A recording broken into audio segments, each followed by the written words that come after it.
கள்ளத்தனம் செய்யும் காதகன் கருணாநிதி, கள்ளத்தனம் செய்யும் காதகன் கருணாநிதி, பொன்னான தமிழ்நாட்டை மண்ணோடு மண்ணாக புதைத்திட்ட கருணாநிதி, புதைத்திட்ட கருணாநிதி.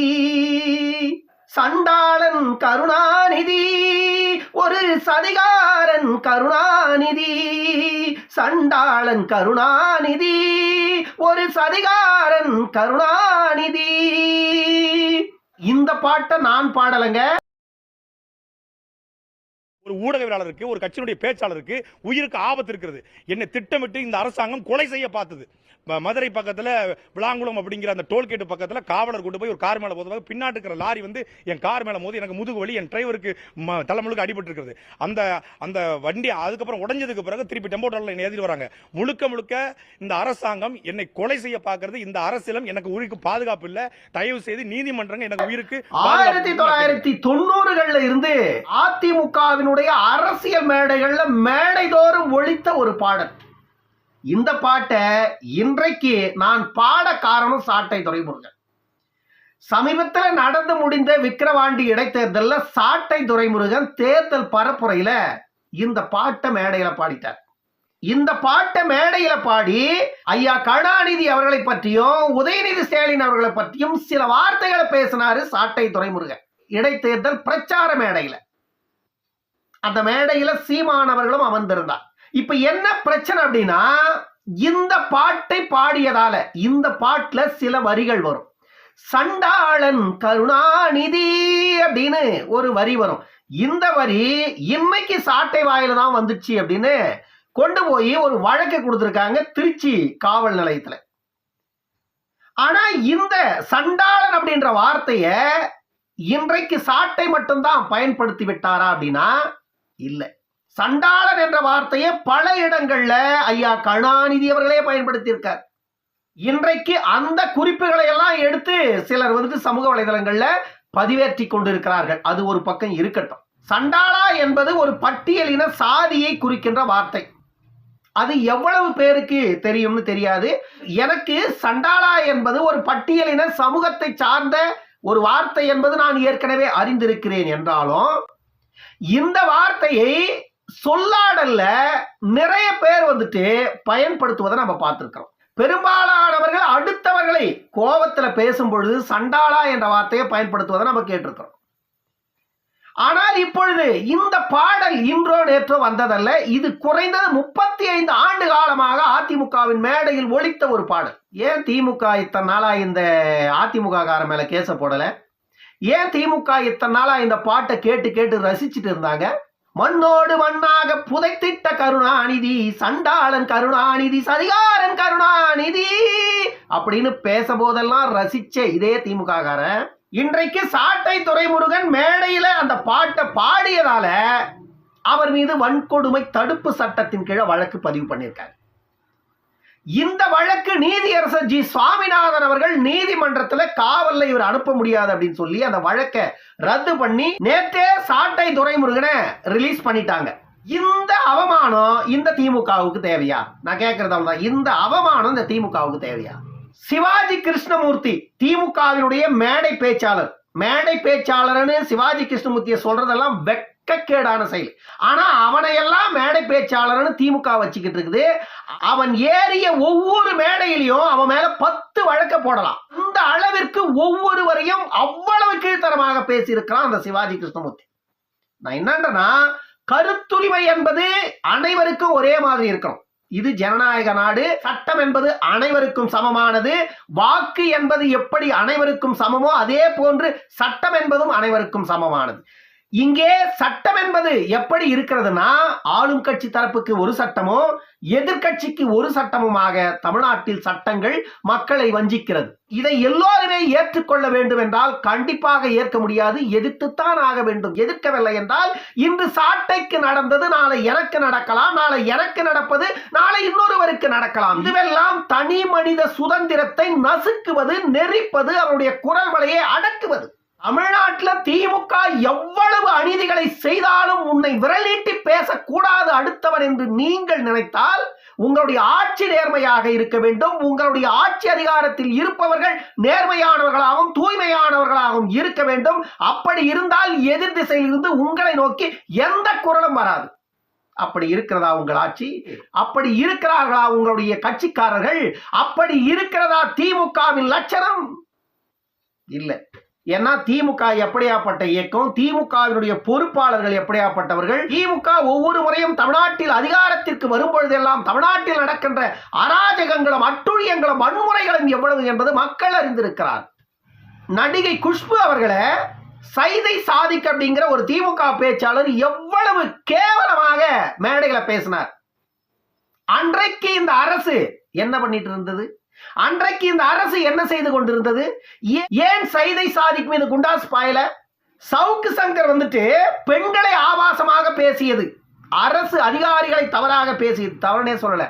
ஆனா அதற்கு அவர் மீது குண்டாசு போட வேண்டிய அவசியமே இல்லை.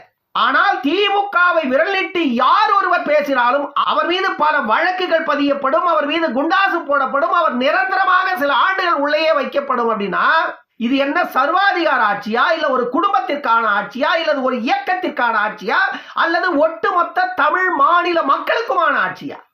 சாட்டை துரைமுருகன் அந்த மேடையில் பாடி அந்த பாட்டு தவறு என்று சொன்னால் யாரும் ஏத்துக்க மாட்டாங்க. ஏன்னா அந்த பாட்டோட லிரிக்ஸ் சாட்டை துரைமுருகன் இல்ல, அந்த பாட்டுக்கு இசையமைத்தது சாட்டை துரைமுருகன் இல்ல, அந்த பாட்டை பாடியது சாட்டை துரைமுருகன் இல்ல, அந்த பாட்டை லான்ச் பண்ணது சாட்டை துரைமுருகன் இல்ல. 30-35 ஆண்டுகளுக்கு முன்பு அதிமுகவின் மேடைகள்ல நாகூர் அடிப்பாவின் குரலிலே இந்த பாடல் பல ஆண்டுகளாக மேடைக்கு மேடை ஒலித்துக் கொண்டிருக்கிறது. அங்கெல்லாம் போய் உங்களுடைய வீரத்தையும் வீராப்பையும் காட்டுறதுக்கு உங்களுக்கு வக்கில்ல, துப்பில்ல.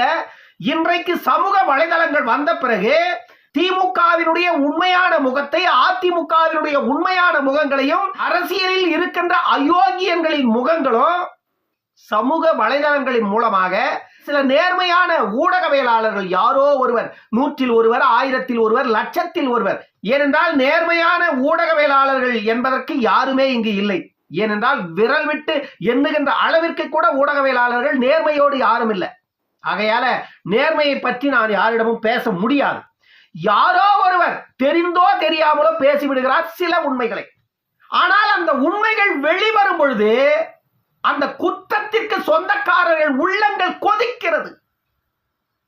அதனுடைய வெளிப்பாடுதான் சாட்டையை போன்றவர்களை எல்லாம் கைது செய்வது. திமுக செய்கின்ற அநியாயத்தை ஒவ்வொருவரும் தொடர்ந்து பேச ஆரம்பித்தா திமுக ஆட்சியிலேயே இருக்க முடியாது. சமீபத்தில் RS பாரதி, திமுகவினுடைய அமைப்பு செயலாளர் RS பாரதி, இப்பொழுது நாய்கள் எல்லாம் BA பட்டம் பெறுகிறது அப்படின்னு சொன்னார். யார சொன்னாரு நாய்கள்னு? அவர் வீட்டில் இருக்கிற நாயை சொன்னாரா, இல்ல கோபாலபுரத்தில் இருக்கிற நாயை சொன்னாரா, இல்ல துரைமுருகன் வீட்டில் இருக்கிற நாயை சொன்னாரா, இல்ல ஒட்டுமொத்த தமிழ்நாட்டு மக்களையும் நாயேன்னு சொன்னாரா? RS பாரதி மீது இதுவரையில் எத்தனை வழக்குகள் போடப்பட்டிருக்கிறது? RS பாரதி பேசி அதே வார்த்தையை வேறொருவர் பேசி இருந்தா இந்நேரத்துக்கு அவர் மீது வழக்கு போடப்பட்டு அவரை சிறைப்படுத்தப்பட்டிருப்பார். ஏன் RS பாரதிக்கு இது நடக்கல? இன்று நாய்கள் எல்லாம் BA பட்டம் பெறுகிறது என்று சொன்ன அந்த வார்த்தை இந்திய திருநாட்டின் தேசிய கீதமா அல்லது தமிழ் திருநாட்டின் தேசிய கீதமா? அவருக்கு இங்கே சிலை வைத்து கொண்டாடலாமா RS பாரதிய? அவர் போற்றப்பட வேண்டியவர் RS பாரதி. சிவாஜி கிருஷ்ணமூர்த்தி மேடைக்கு மேடை, அவன் மேடையில ஏறினாலே அவன் வாயில வர முதல் வார்த்தை கொய்யால. அந்த கொய்யாலங்கிற வார்த்தைக்கு அர்த்தத்தை அவனை கேட்க சொல்லுங்க. அந்த கொய்யால அதன் பிறகு இன்னொரு வார்த்தையை சொல்லுவான். அந்த வார்த்தையை நான் சொல்றதுக்கு அச்சப்படுறேன், வெக்கப்படுறேன். தானு முடிகிற அந்த வார்த்தையை அவன் பேசுவான். ஆனா அந்த வார்த்தையை நான் பேசுறதுக்கு வெக்கப்படுறேன். ஆனா அவன் கூச்ச நாச்சம் இல்லாத பேசுறான் மேடையில. இந்த 3 ஆண்டுகள்ல திமுக ஆட்சிக்கு வந்த பிறகும் ஆட்சிக்கு வருவதற்கு முன்பும் பல நூறுக்கணக்கான மேடைகள்ல அவன் பேசியிருக்கான். அந்த சிவாஜி கிருஷ்ணமூர்த்தி, அவன் மீது இதுவரையில் எத்தனை வழக்குகள் போடப்பட்டிருக்கிறது திமுகவால? அவன் என்ன தமிழ்நாட்டின் உரிமை போராளியா? அவன்லாம் திமுகவுக்கு மேடை பேச்சாளர்னு அவனுக்கு பட்டத்தை கொடுத்து வச்சிட்டு இருக்கீங்க நீங்க. தமிழ் சமூகத்தில் உள்ள ஒடுக்கப்பட்ட, பிற்படுத்தப்பட்ட, மிகவும் பிற்படுத்தப்பட்ட, தாழ்வு நிலையில் வாழ்ந்து கொண்டிருக்கின்ற மக்களின் வழிகளையும் வேதனைகளையும் பொதுவெளியில் யார் ஒருவர் கொண்டு வருகிறார்களோ அவர்களுடைய குரல் வலையை நெரித்து ஆளுகின்ற அதிகார வர்க்கம் அவர்களை சிறைப்படுத்த துடிக்கிறது என்றால் இது எந்த விதமான அரசியல், எந்த விதமான பழிவாங்கும் நடவடிக்கை? சாட்டை துரைமுருகனை நேற்றே விடுதலை செய்து விட்டார்கள். விடுதலை ஆகி வெளியே வந்த சாட்டை துரைமுருகன் செய்தியாளர்களுக்கு பேட்டி கொடுக்கிறார். என்னை கொலை செய்ய பார்க்கிறது திமுக பகிரங்கமா குற்றம் சாட்டுறாரு சாட்டை துரைமுருகன். என்னுடைய உயிருக்கு உத்தரவாதம் இல்லை, என்னை கொலை செய்ய பார்க்கிறது திமுக, எனக்கு இங்கு வாழ்வதற்கு பயமாக இருக்கிறது, நீதிமன்றம் பாதுகாப்பு வழங்க வேண்டும் அப்படின்னு சாட்டை துரைமுருகன் பேசுறார். அந்த அளவிற்கு சாட்டை துரைமுருகனை திமுக அரசு தொடர்ந்து துரத்துகிறது. அவர் ஒரு யூடியூபர், நாம் தமிழர் கட்சியின் கொள்கை பரப்பு செயலாளர். ஒரு இயக்கத்தின் கொள்கை பரப்பு செயலாளராக இருக்கின்ற சாட்டை துரைமுருகனை திமுக ஆட்சிக்கு வந்த பிறகு குறைந்தது இதுவரையில் 4 முறை கைது செய்திருக்கிறது. நாம் ஏன் இந்த சாட்டை துரைமுருகனை கைது செய்த விஷயத்தை இவ்வளவு அழுத்தமாக பேசுகிறோம் அப்படின்னா, திமுக தொடர்ந்து கருத்து சுதந்திரத்தை நசுக்கின்ற வேலையை செய்து கொண்டிருக்கிறது. இது ஒரு அரசு செய்கின்ற சட்டத்திற்கு புறம்பான செயல். ஒரு தனி மனிதனின் கருத்து இந்திய அரசியல் சாசனத்திற்கு எதிராக இருந்தால் அவர் மீது வழக்கு தொடுங்க. அவர் பேசியது தவறுதானா என்பதில் நீதிமன்றத்தில் நிரூபணம் பண்ணுங்க. அப்படி நிரூபித்தால் நீதிமன்றம் அவருக்கு தண்டனை வழங்கட்டும், சிறைப்படுத்தட்டும், தவறில்லை. ஆனால் அப்படிப்பட்ட குற்றவாளிகள் எல்லாம் உங்களுடைய இயக்கத்தில் ஆளுகின்ற தரப்பின் பக்கத்திலே நிற்கிறார்கள். அவர்கள் மீது எந்த ஒரு வழக்கும் இல்லை. வலியோடும் வேதனையோடும் ஒவ்வொரு நாளும் தமிழ்நாட்டில் நடக்கின்ற அநியாயங்களை பற்றி பேசுகின்றவர்கள் மீதெல்லாம் வழக்குகள் என்றால் இது கருத்து சுதந்திரத்தை நசுக்கின்ற செயல் இல்லையா? சாட்டை துரைமுருகன் அந்த மேடையில் பாடிய அந்த பாட்டில் குற்றமில்லை. ஏன்னா அந்த பாட்டு சாட்டை இது இல்லை. அந்த பாட்டு 35 ஆண்டு காலத்திற்கு முன்பாக வந்தது. நியாயமா நீங்க நடவடிக்கை எடுக்கணும்னா அதிமுகவினுடைய ஐடி விங்கு மேல போய் நடவடிக்கை எடுத்திருக்கணும். ஏன்னா பங்காளியும் ஒன்னாயிடுவீங்க. தமிழ்நாட்டில் இப்போ உங்களை பகிரங்கமா எதிர்த்துக்கிட்டு இருக்கிற இயக்கம் 2. ஒன்று டாக்டர் அன்புமணி அவர்கள், இன்னொருவர் சீமான். இந்த 2 தலைவர்களின் குரல் வலையை நெருக்கணும். அந்த 2 தலைவர்களின் குரல் வலையை நெருக்கினாதான் இன்னும் 2 வருஷம் எப்படியாச்சும் வண்டியை ஓட்ட முடியும். அதுக்கு மேல என்ன பண்ணுவீங்க?